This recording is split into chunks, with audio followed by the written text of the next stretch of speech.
Good morning students. आज हम chapter number second that is acid base and salt में अभी तक हम कर चुके हैं एसिड बेस। आज हम करेंगे सॉल्ट की definition. What are salt? So salts क्या हैं? Salt is a neutral substance.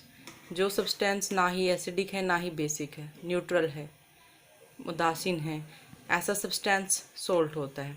The neutral substances are salt which are produced.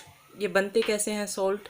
Due to the reaction between acid and base. जब हम किसी एसिड और बेस को एक दूसरे से रिएक्ट करा देते हैं तो उनसे बनने वाला प्रोडक्ट ही साल्ट कहलाता है, क्योंकि एसिड और बेस एक दूसरे को न्यूट्रल उदासीन कर देते हैं। एसिड्स होते हैं जो pH वैल्यू 7 से बिलो हैं, बेसिज हैं जो pH वैल्यू 7 से अबोव हैं। जब हम एसिड और बेस को आपस में ट्रीट कराते हैं तो वो एक दूसरे को न्यूट्रल कर देते हैं और जो प्रोडक्ट बनता है दैट इज सॉल्ट।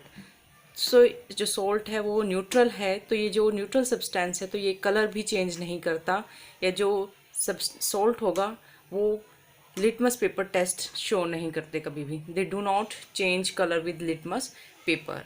सो यहाँ पर हमारे कुछ एग्जाम्पल्स हैं सॉल्ट्स के, लाइक NaCl जो हम घर में खाते हैं, नमक, दैट इज अ सॉल्ट, उसे सॉल्ट बोलते हैं। फॉर्मूला है NaCl। Potassium chloride, magnesium sulphate, calcium sulphate, बहुत सारे और भी एग्जाम्पल हैं, तो ये सॉल्ट है। Salts they are the neutral substances between the reaction of acids and bases. आज जो सॉल्ट्स के बारे में आपका इतना ही है। इम्पोर्टेंट जो चैप्टर में है आपकी केमिकल प्रॉपर्टीज़ हैं इन एसिड्स की और बेसिस की, कि जो एसिड्स हैं और बेस हैं ये कौन कौन सी केमिकल प्रॉपर्टी शो करते हैं। तो सबसे पहले केमिकल प्रॉपर्टी है reaction of acids and basis with metals. हम चैप्टर में पढ़ रहे हैं एसिड बेस, तो इन्हीं की केमिकल प्रॉपर्टीज़ जो आपने 9th में भी थोड़ा पढ़ा होगा, द एबिलिटी या characteristic of a substance to react with other substance, कि जो एक सब्सटेंस है वो दूसरे सब्सटेंस से रिएक्शन, केमिकल से रिएक्शन करता है या नहीं करता है, they are the chemical properties. यहाँ केमिकल प्रॉपर्टी एसिड और बेसिस की हम स्टडी करेंगे। तो पहली प्रॉपर्टी जो है एसिड और बेस की वो करा के देखेंगे किन के साथ, धातुओं के साथ, मेटल्स के साथ। मेटल कौन कौन सी हैं? Sodium, potassium, calcium, magnesium, zinc, copper, iron, gold, silver, these are metals जो आपने 9th में पढ़ी थी। अगर नहीं है आप 9th में, आपका जो इवन 10th में 3rd चैप्टर है वो भी मेटल और नॉन मेटल्स का है। तो अभी के लिए आप कुछ मेटल्स के नाम याद कर लो। मेटल्स के साथ हम रिएक्शन करके देखेंगे एसिड और बेस की। सो पहले जब हम एक एसिड को रिएक्ट करके देखें मेटल्स के साथ, स्टेप बाय स्टेप, पहले एसिड को ही ले लिया, उसको मेटल से रिएक्ट करा दिया, तो क्या रिएक्शन होगी, क्या प्रोडक्ट बनेगा। तो एसिड है, हमने सपोज एसिड ले लिया H2SO4, मेटल हमने ले ली जिंक, जो हमने लैब में देखी भी है। ये आपकी ग्रे कलर की ग्रेनुलर मेटल होती है, पाउडर फॉर्म में भी आती है। ग्रेन्यूल्स, इसके आपके ग्रेन्यूल्स भी होते हैं। एसिड और मेटल ये जब आपस में रिएक्ट करते हैं तो ये एक सॉल्ट बनाते हैं, और साथ में क्या बनती है, इम्पोर्टेंट हाइड्रोजन गैस। तो यहाँ हमने कि मेटल्स जो हैं एसिड्स के साथ रिएक्शन करके क्या बनाते हैं, जिंक सल्फेट साल्ट बनाते हैं, प्लस हाइड्रोजन गैस प्रोड्यूस होता है। इसी को आप यहाँ पर समझ सकते हैं कि सपोज हम रिएक्शन खुद कर रहे हैं, आप लोग ही खुद रिएक्शन कर रहे हो। तो ये है आपका स्टैंड है, यहाँ पर हमने टेस्ट ट्यूब ली, टेस्ट ट्यूब में हमने H2SO4 फिल कर दिया और इसमें ऊपर से जिंक के ग्रेन्यूल्स डाल दिए। ये हैं ग्रेन्यूल्स, जिंक के ग्रेन्यूल्स। तो ये जो जिंक ग्रेन्यूल है, ये जो यहाँ H2SO4 एसिड डाल दिया, H2SO4 मेटल डाल दी, जिंक, आपस में रिएक्ट करेंगे और रिएक्ट करके क्या बनेगा यहाँ पर, एक तो ये जिंक सल्फेट, ये तो यहीं बैठ जाएगा नीचे, जिंक सल्फेट, और साथ में क्या बन रही है, हाइड्रोजन गैस। अब ये हाइड्रोजन गैस है, अगर हम इसको टेस्ट ट्यूब को ओपन छोड़ दें तो ये हाइड्रोजन गैस बाहर निकल जाएगी। तो हमने क्या करना है, एक टेस्ट करना है इम्पोर्टेंट, हाइड्रोजन गैस जो करती है। यहाँ जो हाइड्रोजन गैस प्रोड्यूस होगी, यहाँ हमने टेस्ट ट्यूब पे कॉर्क लगा दी और उस कॉर्क में एक ट्यूब फिट कर दी। उसकी जितनी हाइड्रोजन गैस यहाँ प्रोड्यूस होगी वो हाइड्रोजन गैस हमने सोप सॉल्यूशन से पास करवाई, और एक मैच स्टिक एक कैंडल हम लेके गए और उस कैंडल को जब बर्न किया तो और हाइड्रोजन गैस के जो बबल्स निकले थे उनके पास लेके गए तो एक स्पार्कलिंग साउंड प्रोड्यूस हुई, पॉप साउंड प्रोड्यूस हुई। पॉप साउंड हमेशा, जैसे पटाखा जब फूटता है तो उसमें से जो एकदम स्पार्किंग निकलती है और साउंड होती है, ऐसी साउंड पॉप साउंड प्रोड्यूस होती है। ये पॉप साउंड हमेशा हाइड्रोजन गैस प्रोड्यूस करती है। तो जो मेटल्स हैं वो एसिड से रिएक्ट कर रही हैं, साल्ट बना रही हैं, और इम्पोर्टेंट क्या प्रोड्यूस कर दी है, हाइड्रोजन गैस। ये आपकी एनसीईआरटी में भी है, आप वहाँ से इसको कर सकते हैं, ये एक्टिविटी है।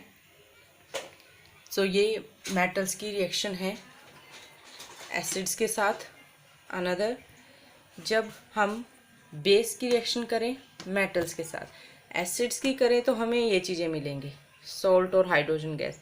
बेस की करें मेटल्स के साथ तो क्या प्रोडक्ट मिलेगा, बेस है, हम सबसे कॉमन बेस है, हमारी लैब में भी है NaOH, और आप लोगों ने ये देखा भी होगा NaOH पैलेट्स फॉर्म में मिलता है। ये इसको हवा में खुला भी नहीं छोड़ सकते। NaOH अगर ये हाइग्रोस्कोपिक है, नमी एब्जॉर्ब कर लेता है। पैलेट का मतलब है जिससे कि किसी चीज़ की टुकड़े से मिलना, छोटे छोटे, ठीक है, पैलेटेड फॉर्म में मिलता है। इसमें हमने डाल दिया, हमने वही इसी तरीके से रिएक्शन का वो कराना है। यहाँ अब हम बेस ले लेंगे और बेस में जिंक डाल देंगे।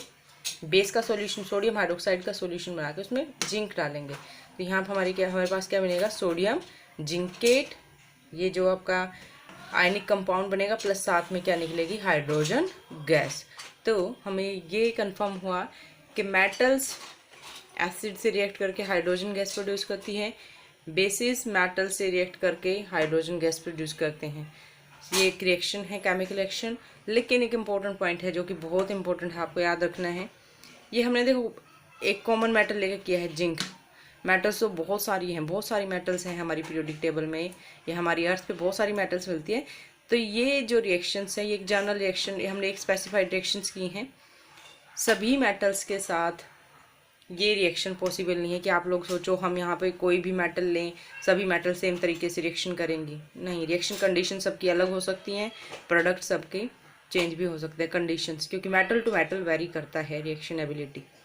ओके, सो नेक्स्ट है इसमें reaction of acids, very important. Reaction of acids and basis with each other. अगर आप एसिड और बेस का आपस में ही रिएक्शन करा दो तो क्या होगा, एसिड्स और बेसिस का एक दूसरे से ही रिएक्शन करा दे तो क्या बनेगा, क्या बनने है, जो ऊपर हमने पढ़ा था सॉल्ट बनेगा। एसिड और बेस का हमने यहाँ किया था ना, वही है आपके एनसीईआरटी में।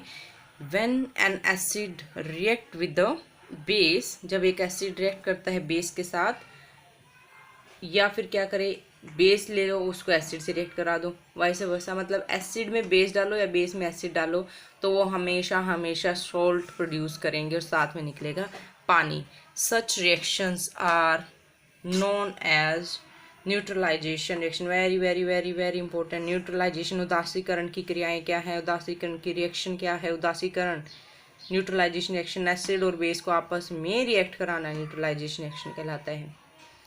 एसिड और बेस हमेशा मिलके साल्ट प्लस वाटर। बड़ी सिंपल रिएक्शन है एनसीईआरटी में, ये बड़ी सिंपल ही रिएक्शन, सबसे आई थिंक सबसे सिंपल रिएक्शन यही लगती है। और क्वेश्चन आता है न्यूट्रलाइजेशन पे, इंपॉर्टेंट है, मैंने लिखा है इंपॉर्टेंट है ये। न्यूट्रलाइजेशन रिएक्शंस, उदासीन क्रियाएं।